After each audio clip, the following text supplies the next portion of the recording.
I was 33 years old. Když jsem začal studovat s Nishijimou Roshim, tak mi bylo 33 let. And he was 57 years old. A jemu bylo 57. Of course, I couldn't understand what he was teaching clearly. Samozřejmě jsem jasně nechápal, co učil. And his explanations in English were not so clear. A jeho vysvětlování v angličtině nebylo tak jasné. But listening to him week after week, ale jak jsem ho poslouchal týden po týdnu, I gradually became able to understand postupně jsem začal být schopen chápat, that he hoped that Buddhism, based on the teachings of Master Dogen, on doufal v to, že buddhismus založený na učení mistra Dogena could save the world. By mohlo zachránit svět. He seemed to believe that sometime in the future, zdálo se, že věří tomu, že někdy v budoucnu everybody would understand the truths that Dogen was teaching. Že někdy v budoucnu všichni lidi budou chápat pravdy, které učil Mr. Dogen. In addition to studying the Shobogenzo for many years, a nejen, že jsem studoval Shobogenzo mnoho let, he also read many books on philosophy. Nejen, že on studoval Shobogenzo, ale taky mnoho knih o filozofii. And many books about world situation. A mnoho knih o situaci ve světě. He had many opinions about situation in the world. Měl spoustu názorů na to, co se děje ve světě.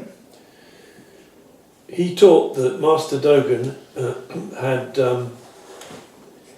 4 views. Učil, že Mr. Dogen měl 4 hlediska. Idealistic view, idealistický pohled, materialistický pohled, realistic view, realistický pohled, and a view based on reality. A hledisko založené na skutečnosti. It's difficult to find a word for the last 2 views. Je těžké najít slovo pro ty poslední 2 hlediska. He discovered these viewpoints in Dogen's writings. On objevil tyhle 4 hlediska ve spisech mistra Dogena. And when he studied world history, a když studoval historii dějiny světa, he saw these same 4 phases in the development of the world. Všiml si nebo viděl stejné 4 fáze ve vývoji světa. He was very well read. Byl velmi sečtělý. So in that way he was very scholarly. Takže v tom smyslu byl dost takový učenecký. And he saw the progress of Western civilization in 4 phases. A viděl pokrok západní civilizace v těch 4 fázích. He thought that in the early days of human civilization, myslel si, že na začátku, v prvních dnech lidské civilizace, the early civilizations around the time of Greeks, ty rané civilizace v dobách antického Řecka, were idealistic. Byly idealistické. And that the beliefs of Greek civilization were based on idealistic ideas. A že přesvědčení těch řeckých civilizací byly založeny na idealistických myšlenkách. Plato and Aristotle and so on. Například Platon nebo Aristoteles a tak dále. And he thought that when these idealistic beliefs met the new religion called Christianity, a věřil tomu, že když tyhle idealistické filozofie se setkaly s novým náboženstvím zvaným křesťanství, they fitted exactly. takže do sebe zapadly přesně. So the Greek belief in perfection of ideas, the perfection of ideas, as in perfection of ideas, takže Řekové věřili v dokonalost myšlenek, which is illustrated in Plato's philosophy, což je vidět ve filozofii Platóna, about shadows on the back of a cave. Jak popisuje stíny v pozadí v jeskyni. Perfection. Dokonalost. There is a world of perfect form, že svět dokonalé formy, and we are trying to be like that world. a my chceme být takový, jako je ten svět. And he thought that Christianity's belief was similar. A věřil tomu, že křesťanská víra byla podobná. God is perfect, Bůh je dokonalý and we try to be like God. a my se snažíme být jako Bůh.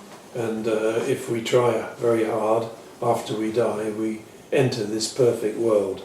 A když se budeme hodně snažit, tak potom, co zemřeme, vstoupíme do tohohle dokonalého světa. And these beliefs drove the start of civilization in Western Europe. A tahle přesvědčení byla takovým pohonem prvních západních civilizací, where physical conditions were very poor. kde fyzické podmínky byly velmi špatné, So actual living conditions že skutečné podmínky k životu were very miserable, byly velmi bídné, but people could hope for a perfect, harmonious world ale lidé mohli doufat v perfektní harmonický svět in heaven. v nebi. And they could develop this perfect world in their minds. A mohli si rozvinout tenhle dokonalý svět ve svých myslích. So a very spiritual time Takže to byl velmi duchovní nebo spirituální doba. with wonderful soaring churches S úžasnýma vzkvétajícíma kostelama and very spiritual images everywhere. velmi spirituálními obrazy všude, But actual living conditions for most people was very miserable and painful. ale skutečné podmínky k životu pro většinu lidí byly velmi bídné a bolestivé. So he saw that as the first phase, A tohle považoval za první fázi, like Dogen's first viewpoint. jako Dogen a jeho první hledisko. And then a few people in Europe started to notice the nature of the physical world. A pak si první lidé v Evropě začali všímat fyzické povahy světa. Instead of basing their ideas on spiritual beliefs, Místo toho, aby zakládali svoje myšlenky na duchovní víře, they started to base their beliefs on what they could see and touch.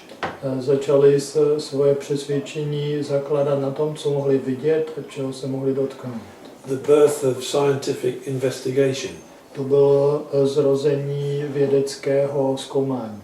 And some of these people who were investigating A někteří z těch lidí, kteří se účastnili tohohle výzkumu, based on the physical world, který byl založen na fyzickém světě, were condemned by the religious spiritual people. byli odsouzeni, zavrženi lidmi, kteří byli zbožní who were in power. a kteří měli moc. And we can read about this in history. A o tom se můžeme dočíst v historii. With the birth of astronomy and science and so on. S rodem, když vznikla astronomie, věda a tak dále. And very slowly people realized that these physical explanations were much easier to believe than the spiritual explanations. A pomalu lidé začali vidět, že je mnohem jednodušší věřit těmhle fyzickým nebo vědeckým poznatkům než spirituálním věcem. So slowly they could start to believe that the world had physical laws which were not controlled by some spiritual being. Takže začali pomalu věřit tomu, že svět má nějaké fyzické zákony, které nejsou řízeny nějakou spirituální bytostí. And they could start to investigate these physical laws. A byli postupně schopni zkoumat tyhle fyzické zákony. So slowly the world became more materialistic. Takže pomalu se svět začal stávat víc materialistický. And this is Dogen's second viewpoint. A tohle je vlastně Dogenovo druhé hledisko. That we move from an idealistic into a materialistic viewpoint. Že se přesouváme z idealistického hlediska k materialistickému hledisku. Then Nishijima Roshi saw that modern, very strong belief in the laws of science A pak si Nishijima všiml nebo viděl, že ten velmi silná víra ve vědu v našem moderním světě didn't seem to be enough. nesplňovala nebo nebyla pro lidi dost. Some people found that just to believe in science has no heart. It's too cold, too mechanical. Některým lidem připadalo, že prostě věřit jenom ve vědu je příliš chladné, příliš tvrdé, mechanické. And he saw the events in the last 100 years as a kind of battle between the spiritual view and the idealistic view and the materialistic view. A viděl, že v posledních 100 letech je tu jakýsi boj mezi těmi duchovními hledisky a těmi materialistickými nebo vědeckými hledisky. Especially in the conflict between the Soviet system and the free capitalist system based on America. Zvláště v tom konfliktu mezi systémem sovětského bloku na jedné straně a svobodou a demokracií západu, který byl vedený Amerikou. He thought that the view of the American world, the Western world based on American idealism, myslel si, že ten svět založený na tom americkém pohledu, na idealismus toho amerického pohledu, and the Soviet system, communist system, based on the materialistic beliefs of Marx. A na druhé straně ten sovětský nebo komunistický systém, který byl založený na ideích Marxe, would fight, že budou spolu bojovat, and then somebody would win. a že někdo z nich vyhraje. But when in the 1980s the communist system seemed to collapse, Ale když v 80. letech ten komunistický systém, jak se zdálo, začal se hroutit, he thought it was kind of synthesis between the two sides.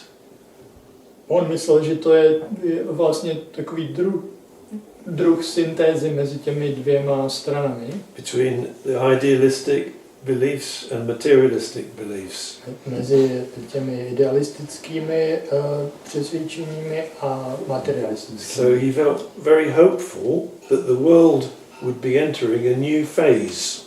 Takže měl velkou naději, cítil velkou šanci, že teď svět přichází do nové fáze. A realistic phase where neither strong materialistic systems nor strong idealistic systems would dominate. Svět, v kterým by nedominovaly ani silné idealistické myšlenky, ani silné materialistické myšlenky. And he thought that's the same as Dogen's third phase. A myslel si, že to je to samé jako Dogenovo třetí hledisko. So his dream, or his hope, was the world would enter a fourth phase. Takže jeho sen nebo naděje byla, že svět vstoupí do čtvrté fáze, Where people entered reality. kde všichni lidi vstoupí do skutečnosti. He believed this very strongly. Věřil tomu velmi silně. And his students found it quite difficult. A jeho studenti to považovali za dost obtížné. Because we are just a small group of people Protože jsme jenom malá skupinka lidí. practicing zazen. Cvičíme zazen. So we used to ask him, do you think everybody will practice zazen in the future? Takže my jsme se ho ptávali, myslíte, že všichni v budoucnu budou cvičit zazen? And he would say, yes, I think so. A on řekl, ano, to si myslím. So a kind of dream. Že je to jakýsi druh snu. But at the same time, his dream, his analysis of the flow of world history, Ale na druhou stranu jeho analýza toho, jak plynou dějiny světa, is very interesting. je velmi zajímavá. He seemed to be saying that we are entering into a phase where the truths that Buddhism teaches would become widely known. A zdá se, že myslel to, že pravdy, které učí buddhismus, vstoupí ve všeobecnou známost. And because those truths become widely known, the world would move towards Buddhism. A protože tyhle pravdy se stanou obecně známý, tak svět bude vlastně směřovat k buddhismu. I don't know whether his dream will happen or not. Nevím, jestli jeho sen se splní nebo ne. But some of his students are teaching. Ale někteří z jeho studentů učí. And our teaching is based on his understanding of Buddhism. A naše učení je založené na jeho chápání buddhismu. His understanding of Buddhism was based on Dogen's teachings. A jeho chápání buddhismu bylo založeno na učení mistra Dogena. And Nishijima's analysis of world history. A Nishijimově analýze světové historie. He was always very optimistic. Byl vždycky velmi optimistický. Because he saw the history is flowing in one direction. Protože viděl, že historie plyne do jedním směrem. Although we are having many conflicts, Ačkoliv máme spoustu konfliktů, many disagreements, spoustu rozepří, wars, válek and fighting between different religious beliefs, a bojů mezi různými náboženskými vírami, he said the world is flowing towards reality.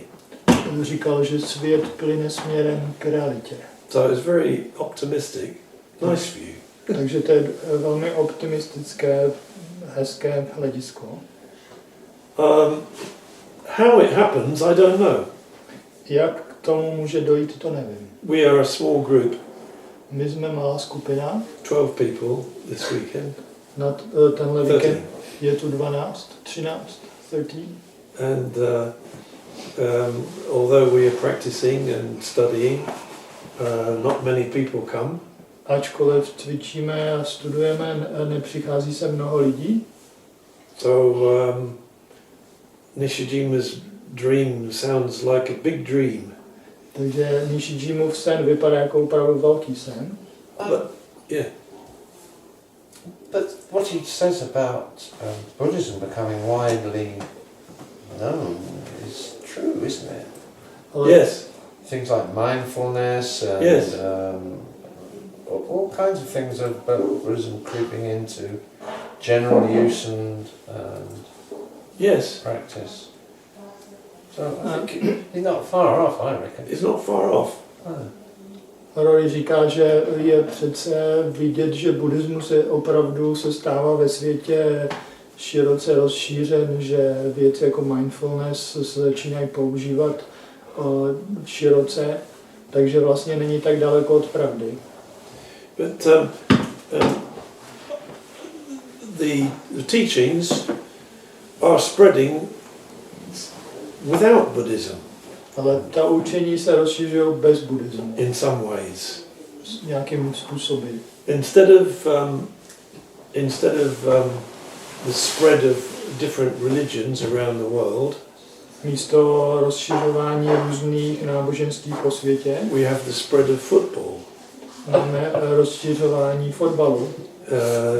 Football is a very nice sport, Fotbal je velmi pěkný sport, which may be benefiting human beings more than some religions, a možná to dává lidem větší užitek než nějaké náboženství.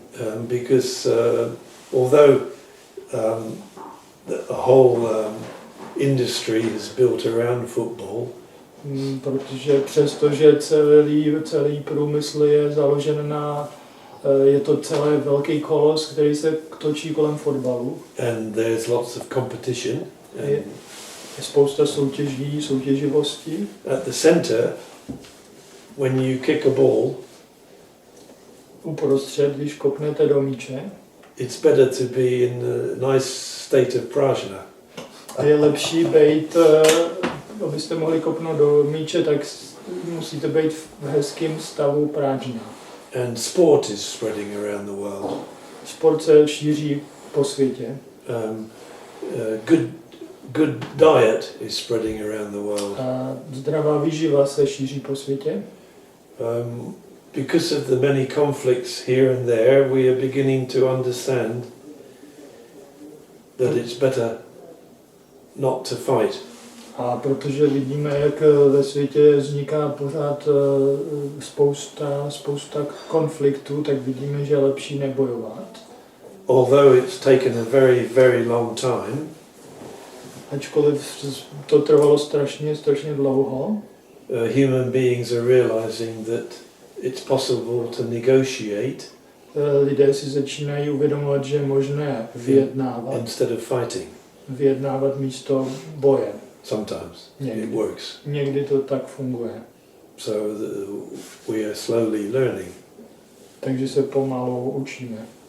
Every scientific discovery Každý vědecký objev teaches us something about the human condition. nás učí něco o podmínkách člověka, o tom, co to je být člověkem. So in a strange way, without being so clear, the world appears to be moving towards Nishijima's dream. Takže i když to není tak úplně jasné, tak zdá se, že svět směřuje ke splnění toho Nishijimova snu. He never tried to make a big organization. Nikdy se nesnažil vytvořit velkou organizaci. Well, he did once, but generally he never tried to make a big organization. A jednou to zkusil, ale obecně nikdy se nesnažil vytvořit velkou organizaci. He never tried to make a powerful organization. Nikdy mu nešlo o to vytvořit silnou, mocnou organizaci. He did what he could. Dělal, co bylo v jeho silách. And people came and went to his seminars A lidi přicházeli a odcházeli z jeho seminářů, and sessions seštěnů. from many countries in the world. Přicházeli z nejrůznějších zemí po světě. And it's impossible to know the result of his efforts. A není možné poznat výsledek jeho úsilí. I came back to the UK in 2000.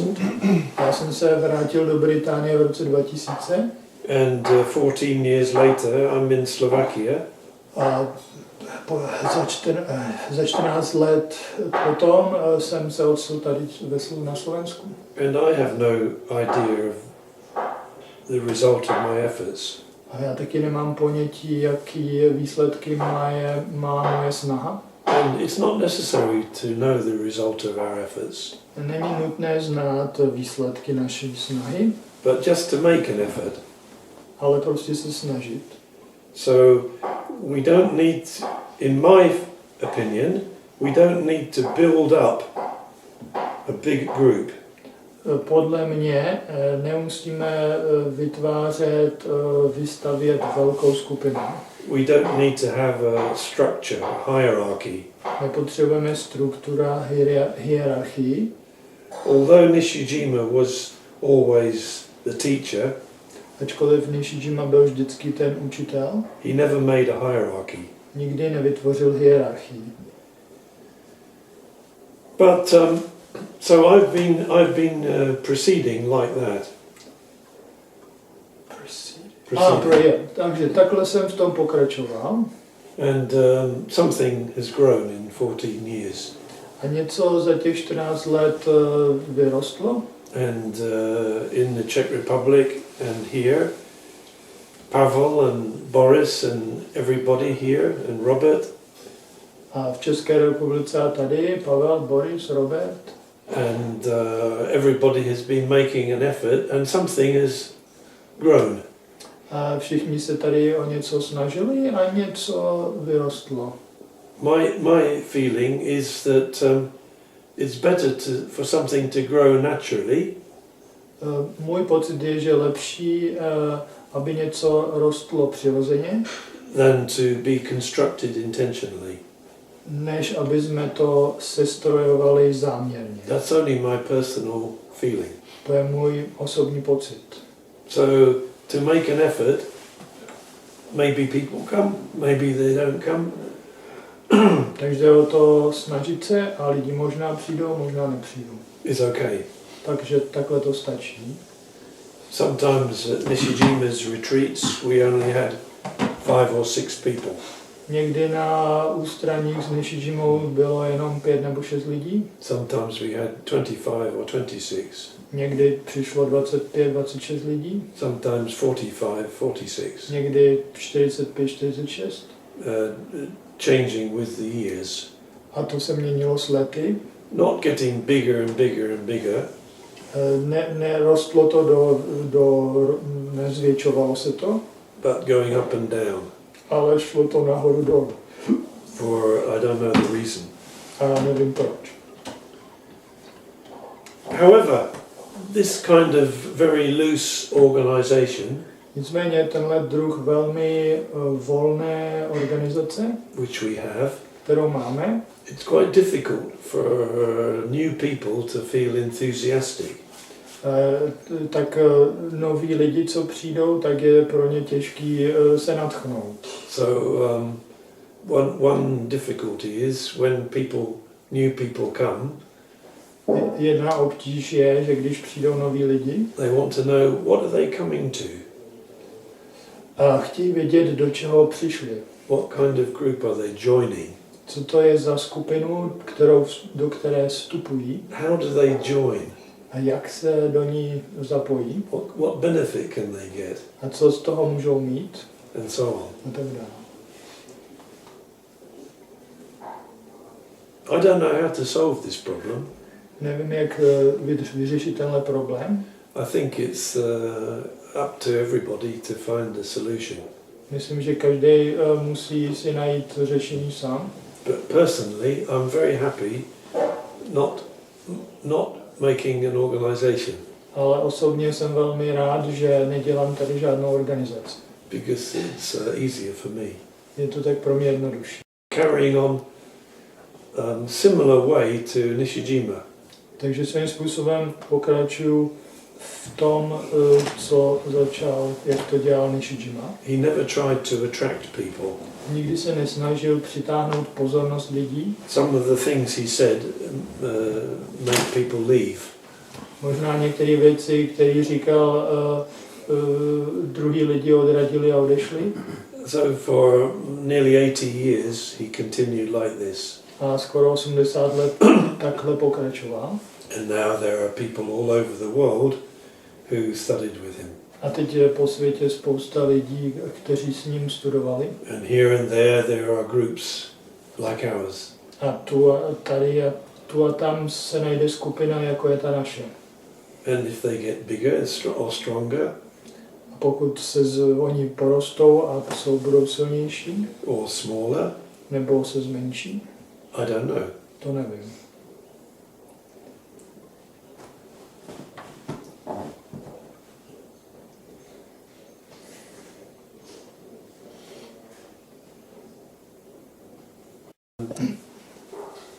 If we were an organization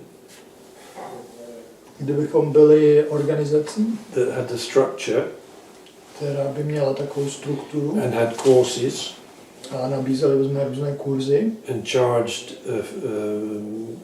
bigger fees a vybírali bychom za to víc peněz and so on, a tak dále, we could get lots more people. tak by přišlo mnohem víc lidí. But my idea is not like that. Ale moje představa není takováhle. So my idea is rather lazy. Moje představa, idea je docela líná. So if you like to have a group, Pokud chcete mít nějakou skupinu, if you like to come to the group, pokud chcete jít do té skupiny to practice together, a cvičit společně, to study together, studovat společně, it's good. je to It's dobré, great. je to skvělé. And you can make your own effort A můžete se sami snažit and something will happen. a něco se stane. So Susanna has started a group. Například Zuzana založila skupinku So you have people coming. a chodí ti tam lidi, So your group is going somewhere. takže tvoje skupina se někam posunuje So from that effort, something happens. a z toho úsilí něco vznikne. But in my case, I never planned where I'm going. Ale co se týká mě, tak já jsem nikdy neplánoval, kam směřuju. And I found it's not so necessary. A myslím, že to není tak nutné. But this is only my personal view.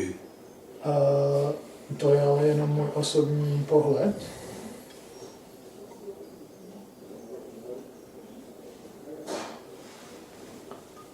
Can I have off-topic question? Sorry? Can I have off-topic question? Off topic? Yeah. Oh, yes. A můžu se zeptat na něco, co s tím nesouvisí.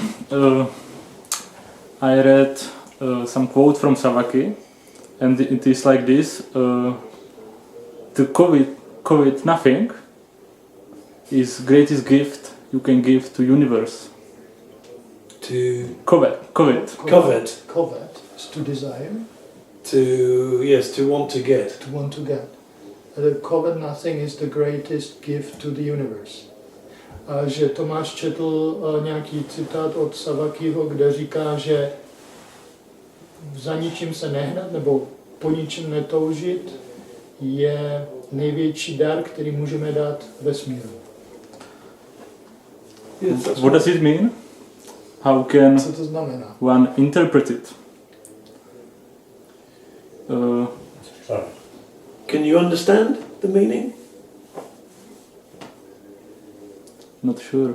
If you don't want anything, it's a nice situation. Když nic nechceš, je to dobrá situace. If you want to get something, Když něco chceš dostat, is an imbalance. je tam stav Wanting to get is a kind of feeling. Něco chtít dostat, získat je určitý pocit. If you don't want to get, then that feeling doesn't exist. A když nemáš potřebu něco získat, tak ten pocit tam není. So sometimes if we want to get something strongly, it's disturbing. Že někdy, když chceme něco silně získat, tak nás to vyrušuje. I wanted to get a kayak last week. Minulý týden jsem chtěl dostat kajak, So I'm thinking about it all the time. takže pořád na to myslím. So I tried to wait until I stop wanting it. Takže se snažím dosáhnout toho až okamžiku, kdy už přestanu potom toužit. Which is more comfortable. Což je víc příjemný, pohodlnější. I read something that is, I think, a corollary to what he was saying, was that all suffering comes from desire. Četl jsem něco, že všechno utrpení pochází z touhy. Which is Buddha's the other way of saying that. Well, it's true, but I like desire. Well, I don't, Je to pravda, ale taky mám rád touhu. or wanting, I mean, I don't mean that kind of desire. A něco chtění, nemám na mysli něco. It's part of the 12-fold chain of cause and effect. Je to součástí 12 co? 12 Příčina. 12 vznikání. a jak se to jmenuje? 12 člená stezka, nebo co to je? 12 něco. Cause and effect. něco, no. Řetěz vznikání. Řetězec. Řetězec vznikání, 12 něco, článkový.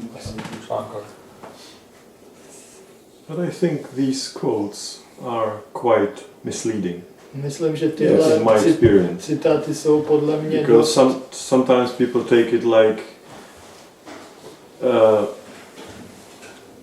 there's nothing to do, just kind of passive. Yeah, behavior. exactly. Yeah. So, and it's not true. That's a problem. So,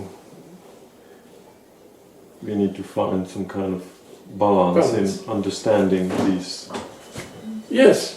The problem with words is they never describe the situation. Problém se slovy je, že nikdy nepopisují tu situaci přesně. Kurosawaki was talking in Japan in a very materialistic time. Kurosawaki mluvil o Japonsku v době, kdy bylo nesmírně materialistické. And lots of people wanted to get things. A spousta lidí chtěla něco koupit. And in Buddhism they wanted to get peace and happiness. A v buddhismu chtěli získat mír a štěstí. So sometimes wanting to get something is disturbing to us. A někdy chtít něco nás ruší. But there is no instruction not to do it. Ale neexistuje žádná instrukce, že to nemáme dělat. There's no, in his quote, he doesn't say, don't covet. He just says, not coveting is very nice. Co v tom citátě, on vlastně neříká, nemějte žádnou touhu, on říká, když člověk zrovna nemá touhu, tak je to velmi příjemný.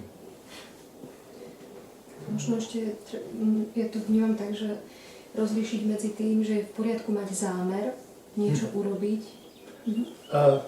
I feel it's okay to have an intention. Ale niečo iné je túžba, kde už je nejaká emocionálna väzba, závislosť na tom výsledku. But something else is when we feel some emotional bonding and we depend on the result.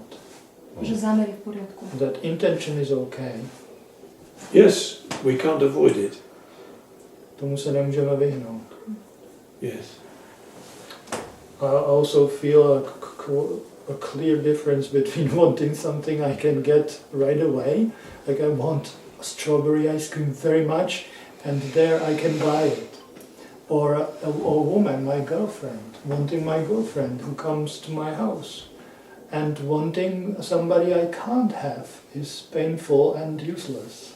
But sometimes I want something I know I can't have, so then I say to myself, just give up, you will never get that. You can't have a Ferrari, so what can I do about it? So wanting something I can have is nice, but wanting something I can't have, or maybe in 100 years, is disturbing for me.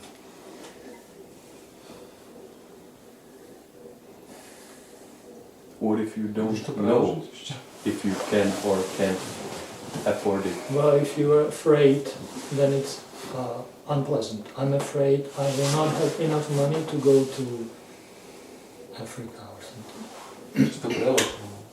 Jo, že cítím jasný rozdíl mezi touhou po něčem, co je přímo přede mnou, a nebo když moje přítelkyně vím, že večer přijde, tak po ní toužím a je to příjemný, protože vím, že přijde, ale toužit po ženě, kterou vidím na ulici a kterou pravděpodobně neoslovím a navíc nechci být nevěrnej, tak to je nepříjemná touha a všichni muži, myslím, znají někdy.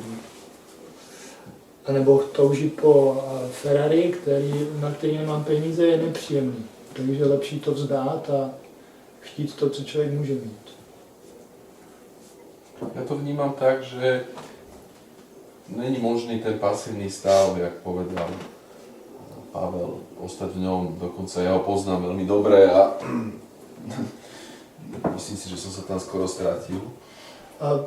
I think it is impossible to be in this passive state, and I know that passive state that Pavel mentioned, and I almost got lost in that passive state.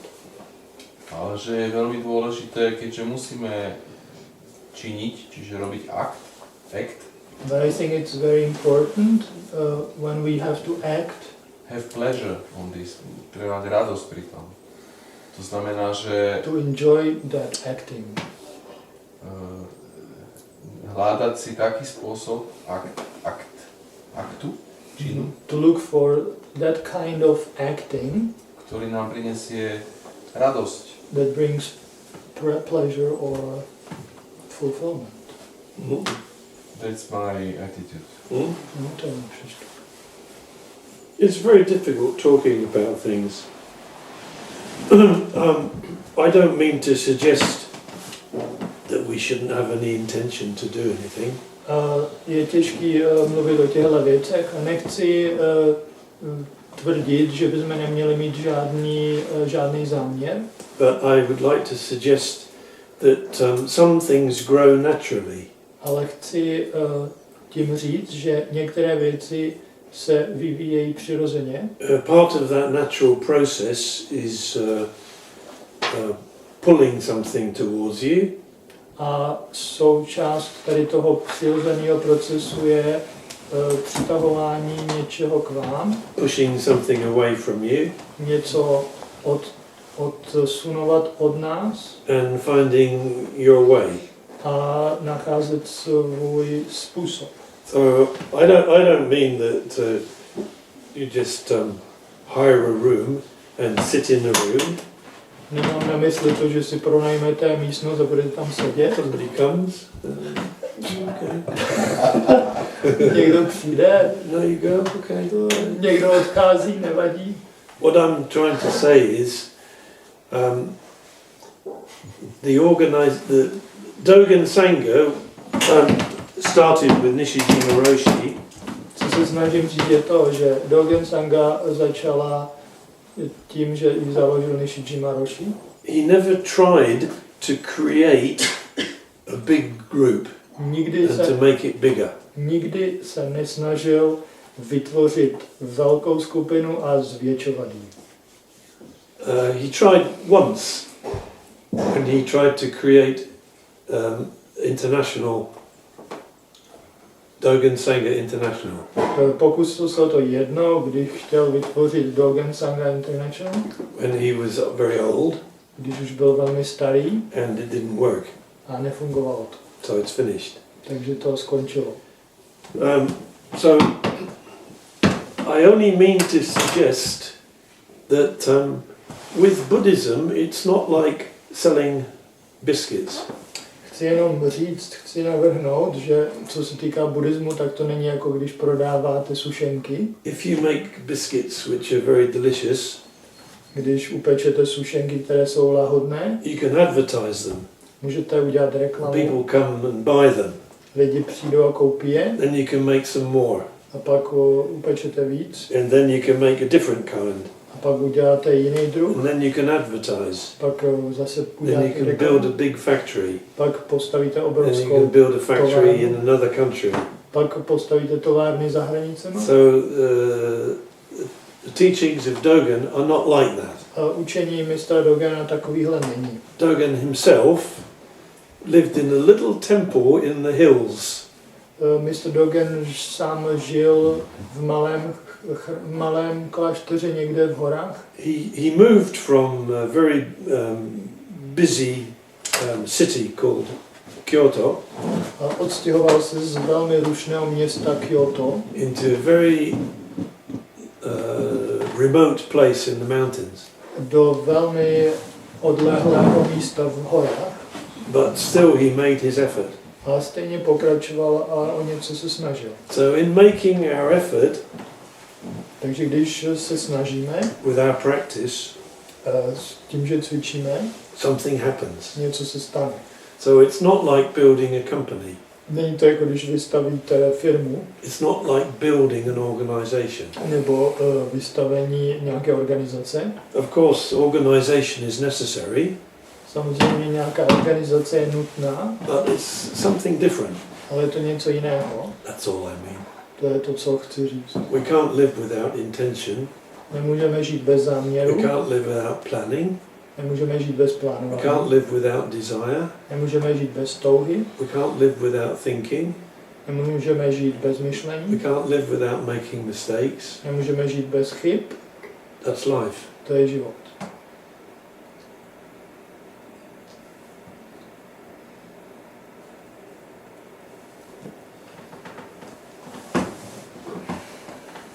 And I think if I look back to history, what Nishijima did in Japan, what you did in the UK, what I did in the Czech Republic, I think it's quite simple.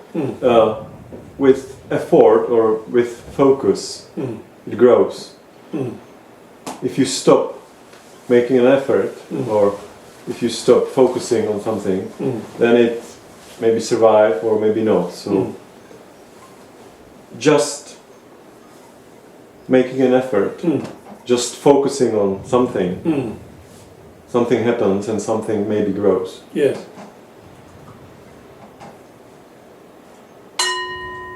Gardener. Chauncey Gardner. What? Being there. Chauncey Gardner. It's growing, not growing.